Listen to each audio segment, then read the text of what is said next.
I think the format's pretty loose, so I'll just start by introducing myself for folks who don't know, and then really just open it up to have a conversation and dialogue. Largely, the biggest issue for me is wanting to make sure that we're being inclusive in terms of our outreach and hearing what folks care about in this community as well. So personally, I'd rather hear more from you than myself because I talk way too much at this point.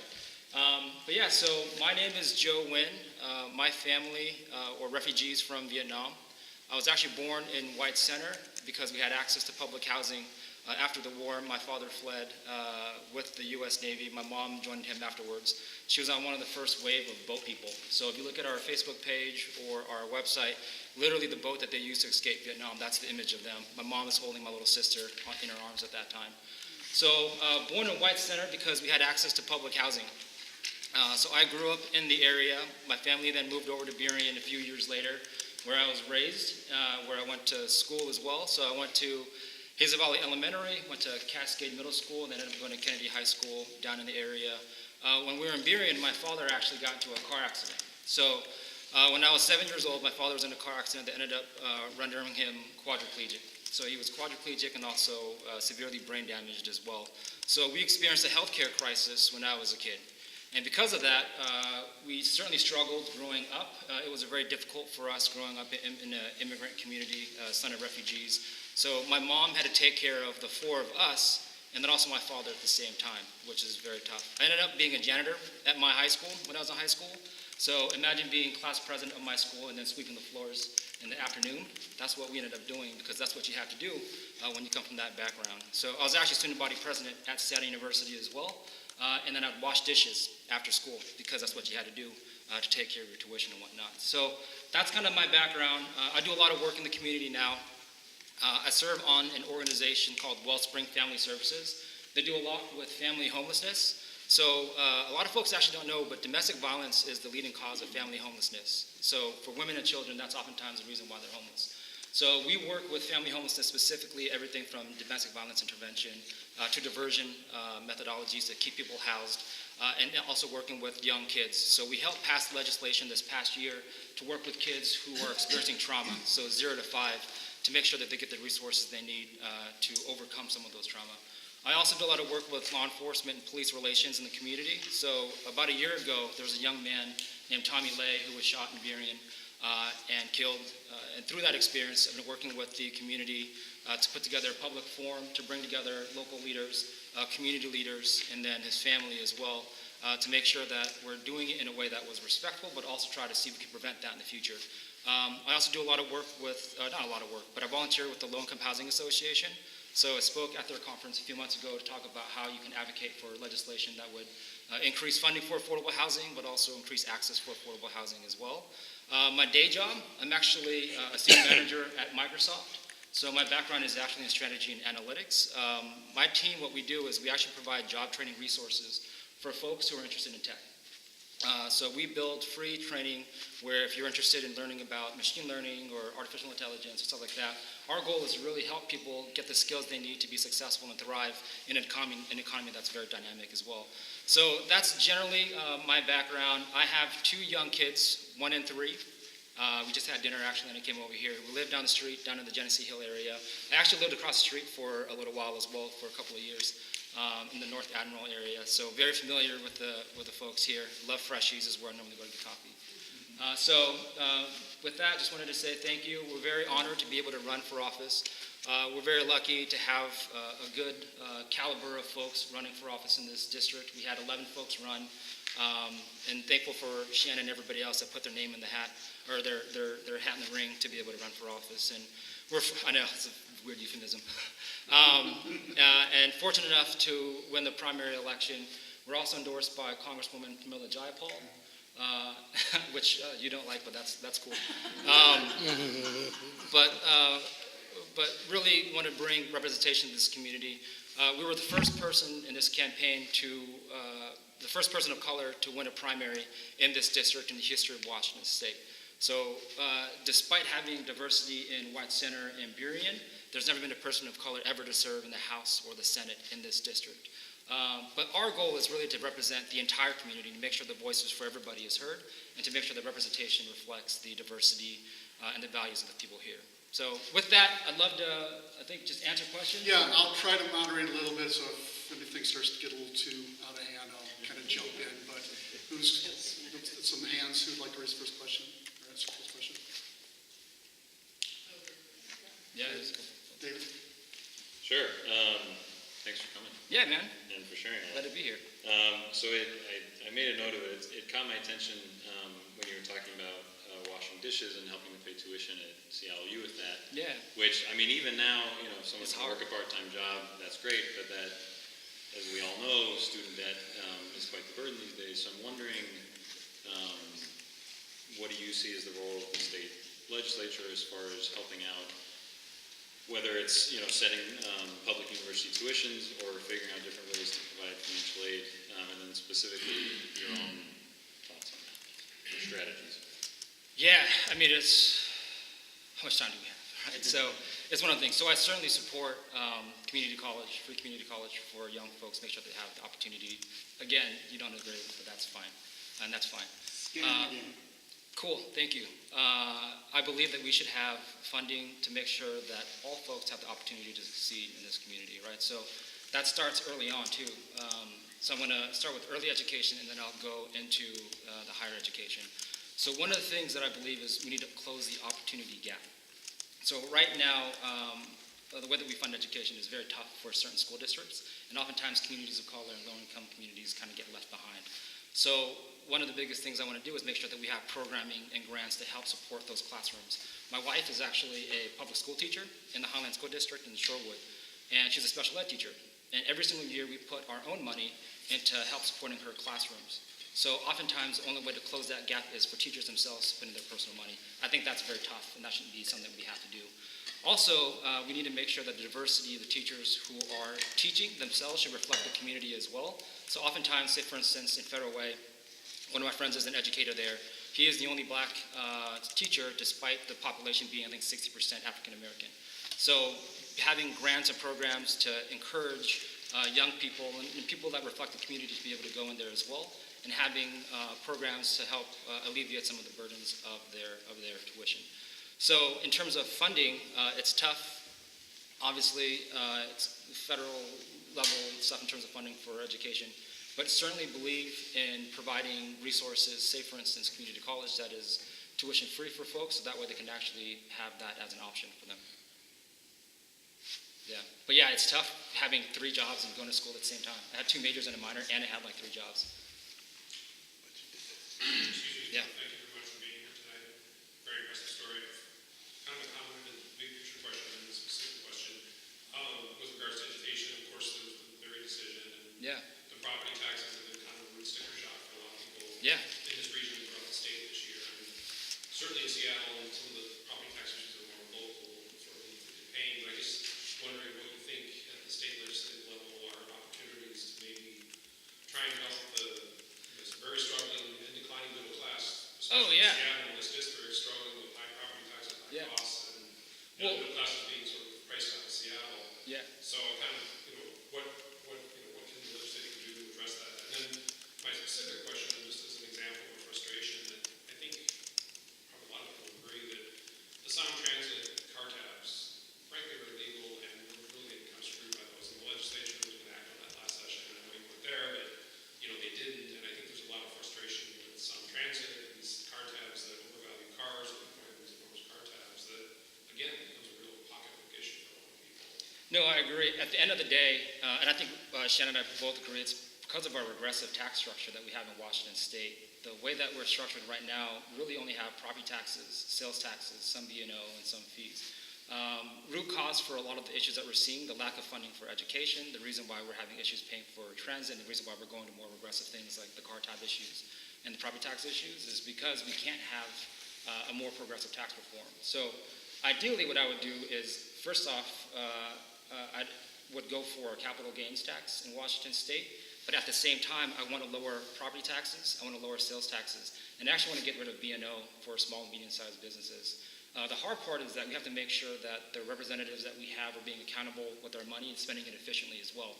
So a lot of it isn't, so what's interesting, so we've knocked on close to 20,000 doors at this point, so we go door knocking probably about every single day, minus like 2 or 3 days in the past few months. And the income tax issue comes up a lot. I think that's probably the leading question that we're going to go into. That was going to be my question. Yeah. So what's funny is that it's like a third rail. Like people get really frustrated by it. But here, maybe it's just the doors that we're knocking on. But folks are actually very supportive of the idea, simply because they know that that's a more equitable way to have funding for the resources that we need in Washington State. So at the end of the day, really the problem is our regressive tax structure.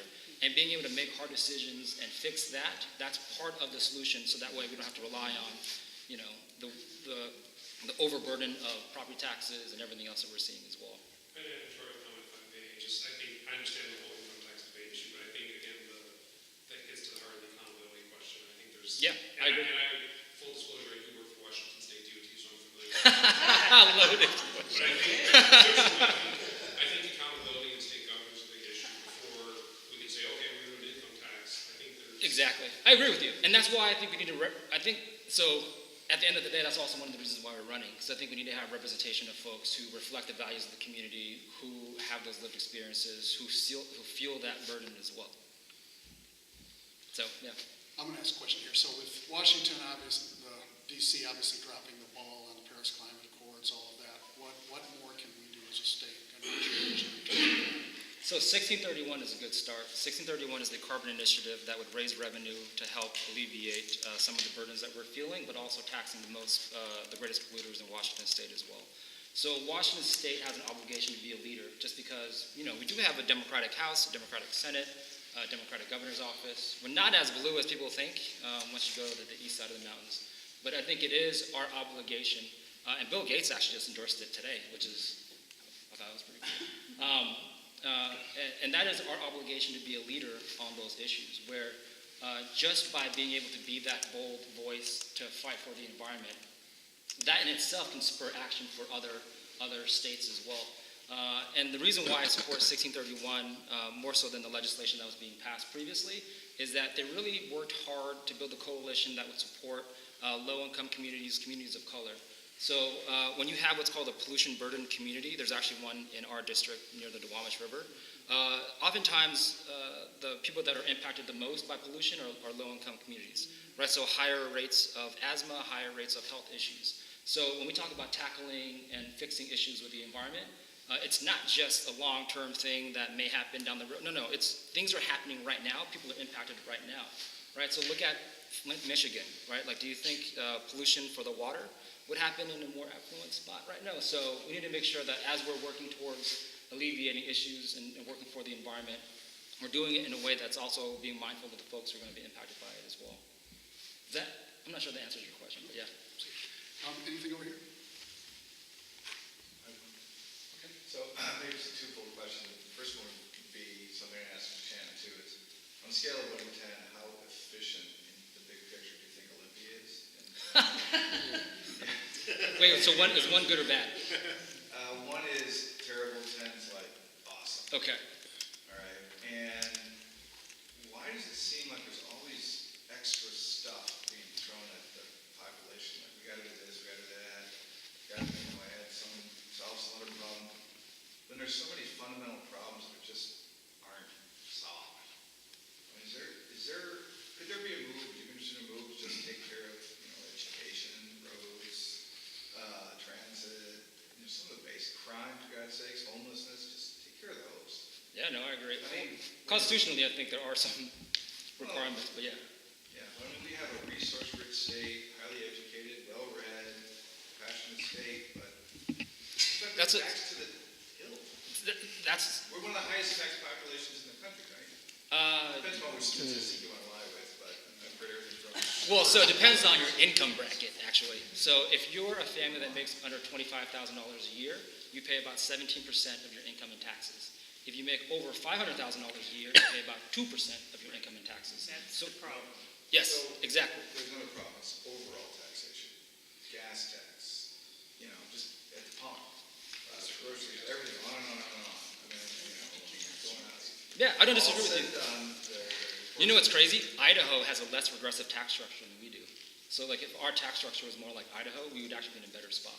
So again, that goes back to, I think, having a very regressive tax structure that disproportionately puts the burden on regular working class families. So what's interesting, I don't think folks realize how great the divide is in this state. So Washington State is one of the wealthiest states in the wealthiest nation in the world. There's really no excuse for anybody to be too poor to live. So that's pretty frustrating in itself.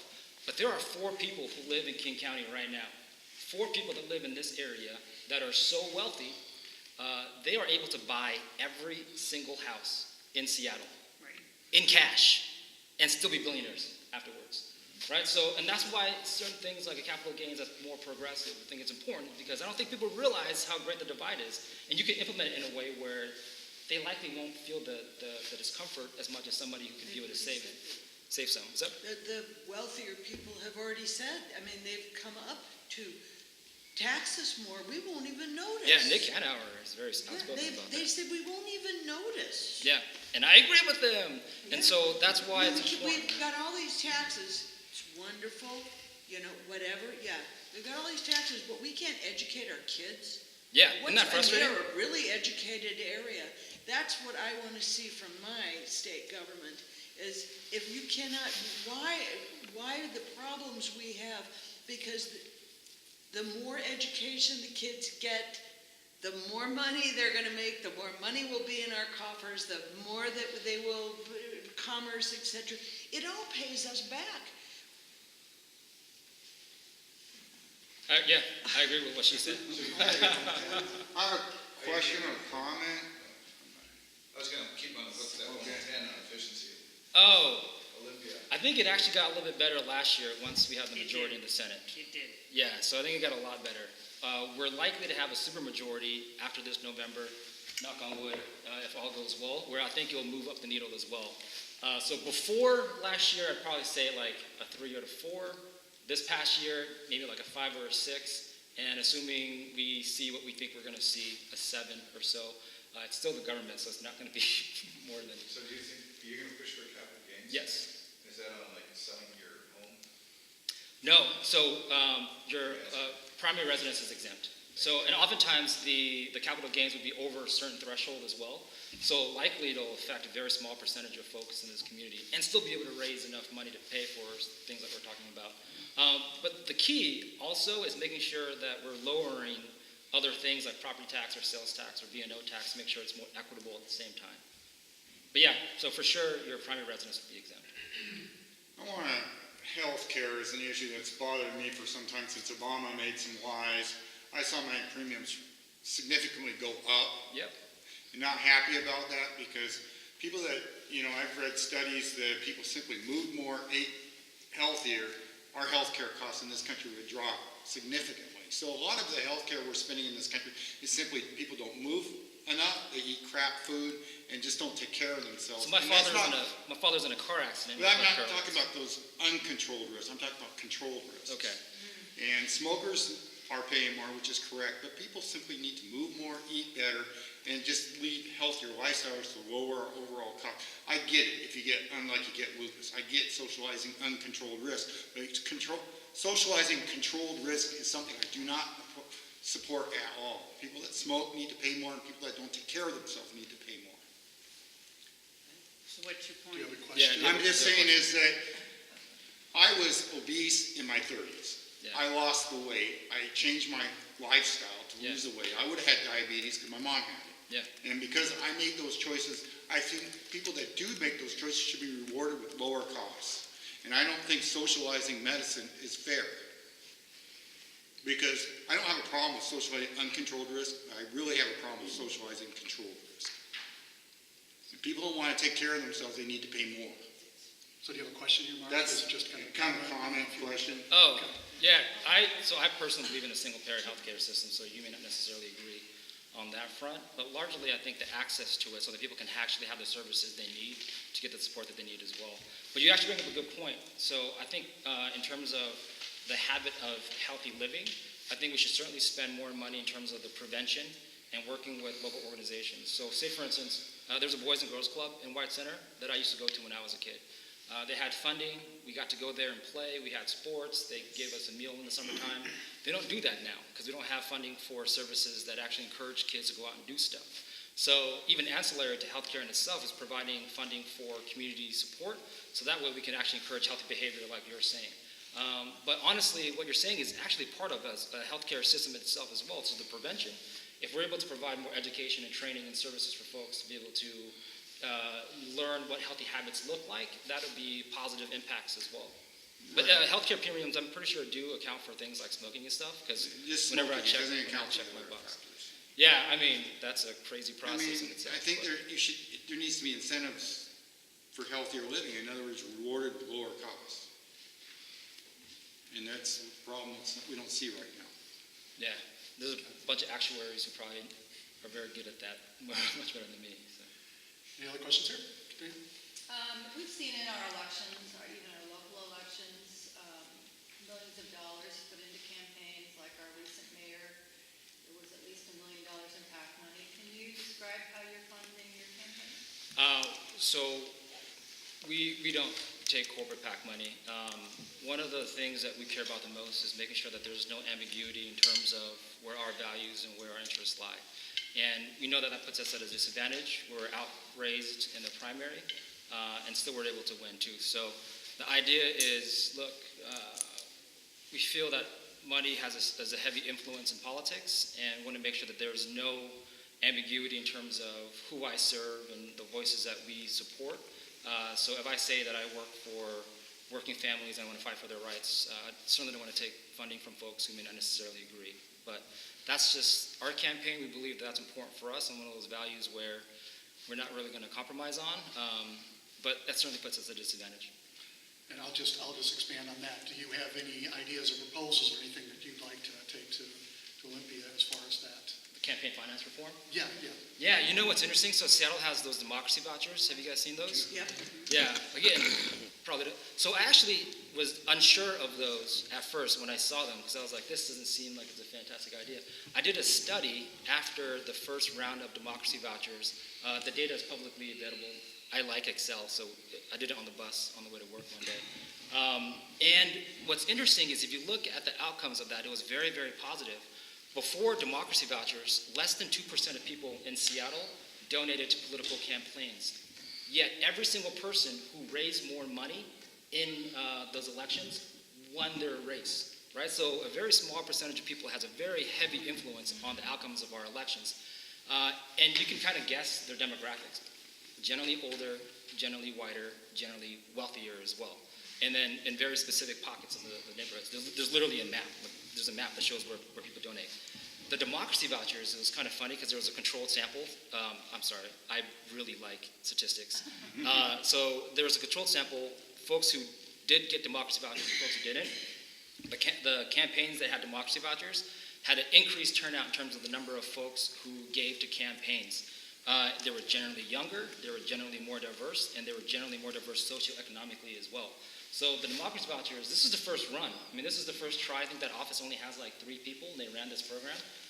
And they saw not just more turnout in terms of folks who were donating to campaigns, they also saw a higher turnout in terms of people who were running as well. So I think that's important. So we're very lucky to have the democracy vouchers in our backyard. I was skeptical at first, but when I saw the analysis after the fact and that there was a higher turnout and a more diverse candidate pool, I was pretty pumped by that result. So that's one thing that I would do is implement something like that. And honestly, as a person who has to, Shannon does this too, we make a lot of phone calls asking for money. It's the worst part of campaigning. You're not a national. By far. Yeah, exactly. So anything that would make that process easier, I certainly would support. Any other questions out here? One last one. It's okay. We'll go back to him here, then we'll come back. If I could just very quickly follow up on this gentleman's comment about, again, focusing on the basics, and I can certainly test from the transportation side, I see a lot of waste and a lot of windmill tills that get washed out. I mean, for example, Governor Inslee, maybe thinks because it's working so wonderfully in California, we've got to have high-speed rail up here, but I just think that high-speed rail study, it's maybe it's visionary, and it's for politicians to understand that, but I think it's a huge waste of money when we have hundreds of millions of dollars in unfunded infrastructure needs on the state highway system. You know, our maintenance and preservation budget is underfunded like $300 million a year. So And not just I mean, like, we have a lot of unfunded stuff in general. Well, right? we Like, do, and yeah. I think, and I don't want to get into a debate about it, but I think this environmental, this everyone are maybe well-intended, but I think that's, I think Washington's impacted the whole world in that. Maybe it's setting an example, but I think the impact is very minimal, and the cost could be a real concern. But I just think we really do need to focus on basics, and I think I would weigh that, state government is when one gets closer to 1 in 10. So I would just emphasize that gentleman's comment. And then finally, just very quickly, the capital gains tax. It sounds like a neat idea, but as someone who's been a little bit invested in health plan for retirement, I'm just concerned that, okay, let's tax the villagers. It all sounds well and fine, but the reality of how those things work out is the tax cascades and eventually hits everyone. Anyone who has an investment is, people's homes get taxed with capital gains. So I would be very cautious about that. And I guess it'd be interesting to learn more what your thoughts on that are, but I'm very dubious of that. I think so there's a saying that my friends and I use in politics is good policy fails with bad implementation. And I think we've seen a lot of bad implementations is what the concern is. Goes back to the whole original 1 to 10 question. Yeah. Good job. Is it on the curve? Is it on the curve then? Because that was The skewed. hot button that was asked, who should take the lead role on this homeless, and not only the homeless, but the semi-homeless, like all the RVs that park everywhere, and, is that a city's role, is it state, is it a region, is it federal? So we can't treat homelessness like a monolith, right? So folks who are homeless because of domestic violence is different than folks who are homeless because of opioid, folks who are homeless because they just missed a paycheck. So it's hard to say any one person or any one organization should. Certainly it's a regional issue, but let's be clear, during the recession, we had to slash our budgets. The first things that got cut were funding for affordable housing through the Washington Trust, the Housing Trust, funding for healthcare and mental health, and funding for diversion, so health and human services. So we as a state have been underfunding services that would literally alleviate homelessness issues as well. So this is certainly the state legislature's fault, certainly other folks' fault as well. And this may or may not be controversial, but if we were to find funding, say for instance, from a surplus from another revenue source, we should put it towards affordable housing and not towards a stadium. So that's my personal opinion as well. How about funding bus tickets out of here instead of? So feel free to do it. 11 people did. You could have been one of Well, them. they let them send them here. I mean, that's known. I mean, that's not conjured up false facts. I mean, Idaho, Sacramento. I'll be honest with you. There's still people, right? Like I get it. I get that it's tough to pay for all of this, and it's tough to make sure that we're doing it in a way that is equitable. But at the end of the day, we're talking about people. We're talking about people's kids. We're talking about families as well. So I see what you're saying.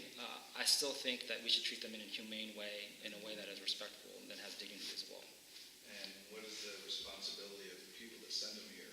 They're being taken care of their own in a respectful way. Yeah, no, you should, yeah.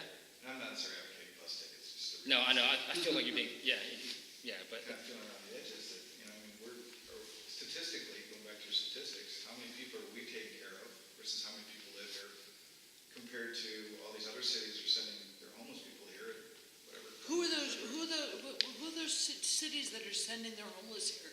Because I think if you've got the facts, then we should start a letter writing thing, start a program against it, do something about it. But I really find it difficult to believe that a majority of the people that are here in the Seattle area are being sent by other cities. All the data from all the studies is that most Beg your pardon? people are from here. The data is Yeah, that what- most of the people are from And I'm not saying that they aren't coming from other places too, but I don't believe that people are sending them to us.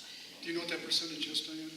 Kind of what's I've heard from, like 70-80% that are from here. from the general region. so a quarter. And that third. includes like Kent and Auburn and other, Well, so so that's those cities are not taking specifically care of their own, they're for last basically coming to us, zip yeah. But they're not being shipped in from Idaho. Yeah. and that kind of stuff. I mean, but it could be that if I would go to a big city if I had nowhere to live because the services are here. Right.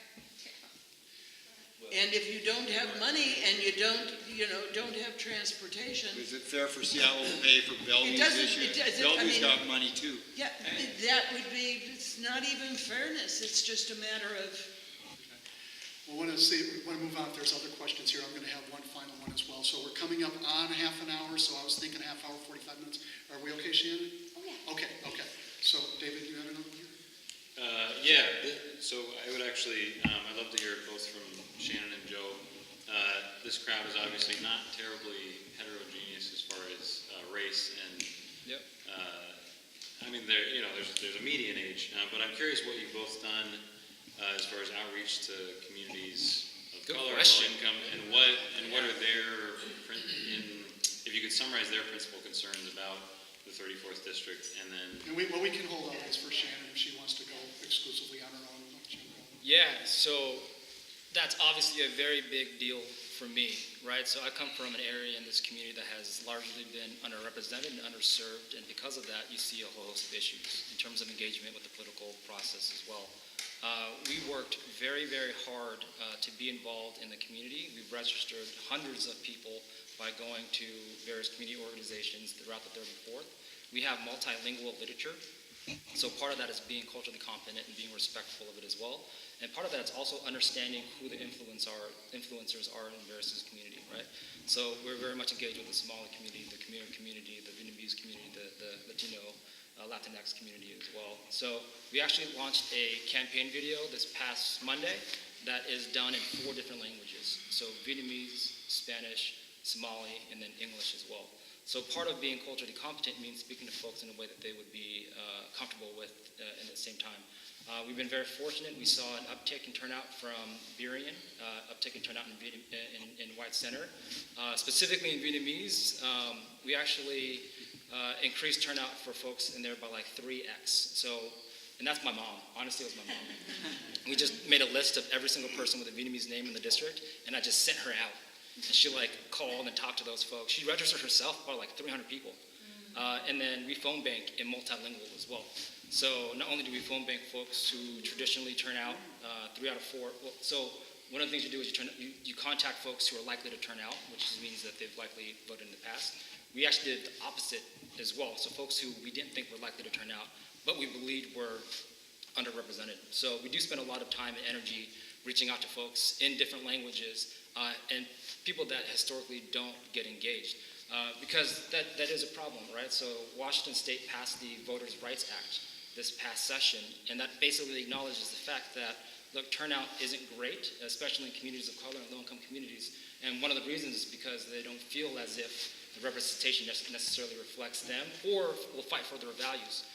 One of the pieces of that was making it easier to district in various areas. There are certain communities in the Washington State that despite having a minority majority, they never had a minority in a position of office before.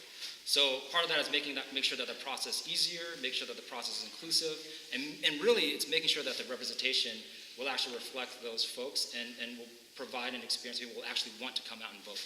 Yeah. Okay, so just to piggyback off of that, getting voters of different communities out is great, but if you are elected, what's your plan for keeping voters of different communities and people engaged in getting the information disseminated out? Yeah, no, I completely agree. I think Congresswoman Jayapal does a really good job of that. There was an article today about her constituent services where they've reached a milestone where they've saved X amount of millions of dollars. I've talked to so many folks as well. Part of that is being engaged. Part of that is being part of the community. So specifically in the 3rd and 4th, I'm very lucky. I'm born and raised here, right? So a lot of the organizations, a lot of the communities that we are working with now for this campaign, these are actually just friends, like family and friends, right? So like the White Center CDA folks I've known for a long time. Folks throughout the West Seattle known for a long time. Folks in Bear known for a long time. So like honestly, like even taking a step back, having a person that folks feel reflect their values, represent them, that they feel a connection with, that in itself will drive engagement, but also being present. So one of the things that we do to give you context in terms of our accessibility, you know this because you left me a bunch of voicemails, is whenever we go out door knocking for folks, I always leave my personal cell phone. So the number that I give folks is the same one that my wife uses, that my family uses. So a part of it is being accessible, it's part of it is being accountable as well. So making sure that we maintain that outreach, not just during election years or for photo ops, where we're doing it, throughout the year, which we've been doing my entire life. And then also making sure that you're accessible as well. So it shouldn't be a unique thing for a person to meet with a representative.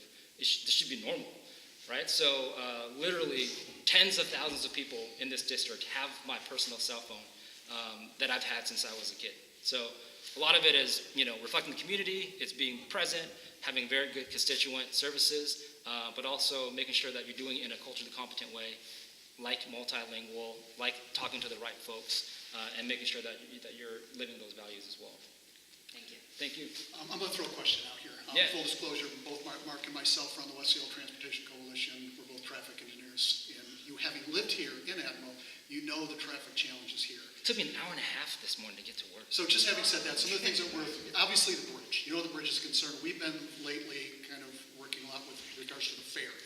And the ferry, the Southwest Fashion, Fauntleroy, and the traffic coming through West Seattle, et cetera, et cetera. What are you going to take to look at to your thoughts in terms of helping this community out traffic-wise, light rail, the bridge, ferries, just kind of what are some of your concerns and kind of what are some of the things that your priorities and what you might be able to do? Recognizing it's mostly Sound Transit, the city, the county, that take kind of in the lead, but what can you add to it? So what we could do to streamline the process of getting Sound Transit faster is working with local municipalities. Part of the, oh, sorry. So one of the problems with Sound Transit is that it's taking so long to get here, which obviously that would alleviate a lot of traffic if we had that now. Part of the delay is not actually the construction and the building, it's the permitting and the impact studies that we do. Obviously, those are very important to make sure that we're doing it in a safe, respectful way, but we can certainly streamline that with local and regional support as well. So that's one thing, obviously funding it, making sure that we're being able to pay for it. This is kind of a radical idea, I'm going to admit, but having a state bank would actually be very much instrumental in being able to have the infrastructure we need. So right now, Washington State pays about $2.3 billion in fees that we send to Wall Street. If we had a state bank, we would not just be able to save some of that money and harvest some of those gains, we'd actually have the leverage and the buying power to speed up some of these projects as well. That's a more innovative type of way of looking at it. Specifically for the ferry, man, do you want to come over to Vashon in a couple of weeks? We're having a talk about the scheduling issue that they're going through right now. Part of the ferry, not only is it just paying for another ferry of the aging fleet, they actually don't have enough people to staff the ferry as well. So part of the problem is that a lot of the captains are going to retire, and you won't have enough folks who are going to be able to actually take those positions. So not only is it infrastructure and capital, but it's also human capital and making sure that we have the people who can staff it. Not to mention the Fauntleroy dock, not to mention the efficiency of lining up the queue, not to mention that we're sending half of the boats empty. We got traffic and then we got washed out. I'm probably going to get roasted. But. Well, no, I just want to ask a quick clarifying question. You mentioned about the state bank or infrastructure bank, whatever you're referring to. The money that goes to Wall Street, you're presumably referring to the bond payments, correct? Interest payments, correct. Interest payments on the bonds, right? Yeah. And just, if you do go to the state senate, brace yourself, the Washington State Fairs, as you know, is updating their long-range system plan, and my understanding is their 20-plus year needs, it's going to be like a $5 or $6 billion needs. Oh, it's huge. It's enormous. I mean, like, because it includes the Fauntleroy dock, and it also includes it includes the ferries. Ferries are expensive. It's enormous. Yeah, you're right. Yeah, and then obviously too, so I say this whenever I go to Vashon. I don't know if they like it or not, but I come from boat people, right? So my family came over here, so I get what it means to be dependent upon a boat. And it's a very real experience for them. So for instance, and this is not Vashon, but if there's a medical emergency, so they're actually underfunded when it comes to medical facilities. So oftentimes if there's a medical emergency, they have to rush somebody onto the ferry, shuts it down, which basically means the schedule is now all off. So it's actually it's a public safety issue too, in being able to fund ferries appropriately, is because right now, one thing can throw off the entire schedule, which then throws off the entire community. So not only is it expensive, it's also very important. Okay, well, we're about 35, 40 minutes. Want to take another question or two? Yeah, Dave? I saw one in the back. Okay. Oh, sorry. And then how about two? Can we do one in the back and then Dave? Yeah. Okay. Dave, why don't you go first? So you had a statement about policy and implementation. What was that again? Oh, good policy fails with bad implementation.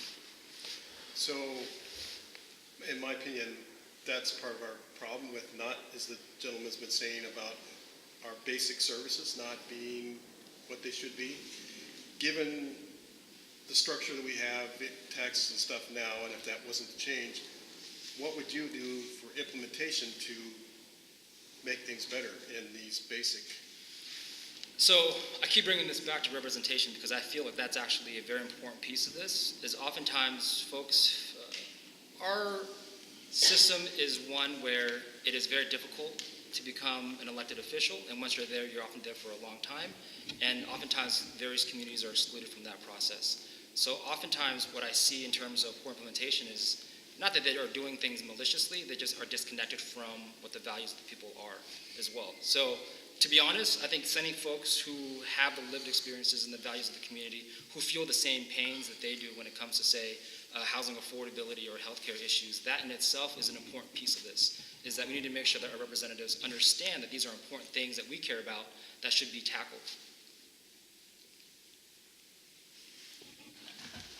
I don't see that solving the issue very much, but thank you. Yeah, if you want to come down with me to White Center and Burien and meet with some folks down there, I'd love to introduce you to folks that, so we actually had a forum in North Highline this past week, and that was like the core of the conversation, was how they felt that they were left out of the process. So I actually think it's a very, very big deal for folks, just to feel like as if they're heard. Yeah. This is going back a little bit to people coming here, with who's here first. Can you share some thoughts about, and I realize this is very much driven by federal laws and regulations, but can you share some thoughts about indigenous people, such as the Duwamish, that keep applying and applying and applying to any federal recognition, but one way or another are Yeah. just to decide. Yeah, I would, yeah. And this is a question also for China. It's very difficult for people of color to not reflect on the first people of color. Yeah. Before us. My mom was Canadian, my father was immigrant. So I know amongst my family and friends, which is extremely diverse, especially in Black people, they always look, how are the natives being treated? How are the indigenous people being treated? How are the island people being treated? And if you could share your thinking on that, that might give indigenous people some hope. Yeah. Just a glimmer in a very dark. I mean, yeah, this is a huge, so indigenous folks in the native population are at an extremely higher rate of incidences of things like homelessness or domestic abuse and violence. So missing women and abuse of women in the indigenous community is a very, very big deal. And fundamentally having recognition of your land that we're on, I think is very, very important. So I was actually at the Chief Seattle Club luncheon this past week, where we were very fortunate to meet with organizations and folks from all over the United States, actually, that came from various tribes. And seeing that gathering was, to me, very inspiring, because very rarely do you get to see so many folks come together in that capacity. So yes, I think the recognition is important. I think the funding in the social services is also very important as well. Everything from making sure that we have the support necessary. So I don't know if folks know what Chief Seattle Club is. They specifically do outreach for indigenous people when it comes to homelessness, when it comes to job training and resources like that. I believe. Yeah, they're in Pioneer Square, and they're actually doing a capital project where they're able to build out. So they went from basically being like a small shop to now they're actually able to build out beds themselves, and they have a lot of money that goes towards, say, diversion to keep folks off from being homeless in the first place. So being mindful of the community that we've been here before, providing funding for the social services that would support those communities as well, and obviously recognition is important too, to make sure that the folks feel respected in terms of the fact that we're on their land. Not so fun fact, Chief Seattle was actually alive when the city was named after him. And during that time, Native people were not allowed to live in Seattle. So while the city was named after Chief Seattle, while he was alive, Native people were not allowed to live in the city limits. City limits ended at South Lake Union. So there were homeless camps around South Lake Union. So some of the first homeless camps in South Lake Union were actually indigenous people, because they would go to work and they'd be forced to leave at night and then camp out at South Lake Union. So those are the first homeless camps that we've seen here. So when we talk about these issues that we're facing today, these are not new issues that we're just now facing from folks who may or may not have been here before. This is something that we've been facing for generations in Seattle, which we need to address and recognize as well. Well, I think that'll probably do it. We've got to give Shannon a. Yeah, sorry. Joe, thank you so Thank you, much. sir.